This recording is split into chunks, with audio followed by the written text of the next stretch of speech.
अजीज साथियों, अस्सलामु अलैकुम व रहमतुल्लाहि व बरकातुहू। अभी मैं तिफ्ल मख्तब हूँ, न मुफ्ती हूँ न मौलाना। अभी मैं तिफ्ल मख्तब हूँ, न मुफ्ती हूँ न मौलाना।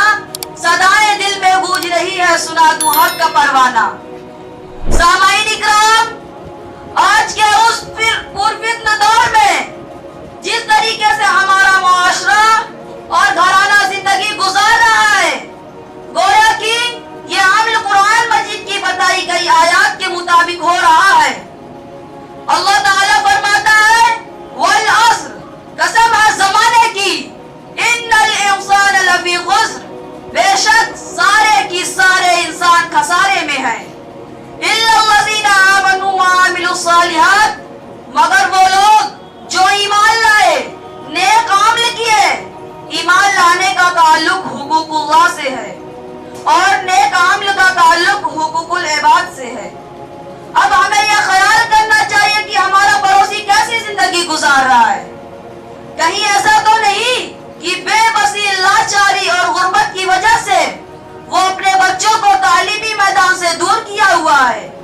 दूसरी बात यह कि हमने अपने मकानात और कारोबार ऐसे बनवा दिए कि निगाहें टिकी रह जाती है। लेकिन काश अगर हमने अपनी बच्चियों के लिए एक ऐसा इदारा बनवाते जिसमें दीनी तालीम के बाद उनको हिजाबी के साथ डॉक्टर बनाया जाता, जिससे हमारा मुआशरा पाकीज़ा और साफ सुथरा होता। जैसे कि ऑपरेशन की जरूरत पड़ गई, अब हमारी बहन बेटियों को एक गैर मुस्लिम डॉक्टर से ऑपरेशन करवाने की जरूरत पड़ गई है। अगर हमारी बच्चियां दीनी तालीम हासिल करने के बाद मेडिकल की तालीम में कदम रखती तो हिजाब के साथ बावजू होकर इलाज करती। लेकिन हमने अपने पैसों को चाय होटलों पे लगा दिए, रेस्टोरेंट ढाबों पे लगा दिए। जगह जगह मुसलमान ढाबे खोल रहा है, चाय के अड्डे खोल रहा है, और वहीं मुसलमान के अपने ही बच्चे अय्याशी और फुजूल खर्च में मुलविस हैं।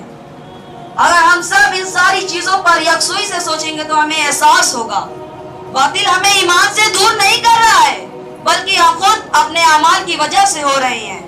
दुआ करें कि अल्लाह ताला हमें इन सब बातों पे गौर और फिक्र करने वाला बनाए और अमाल दुरुस्त करने की तौफीक अता फरमाए।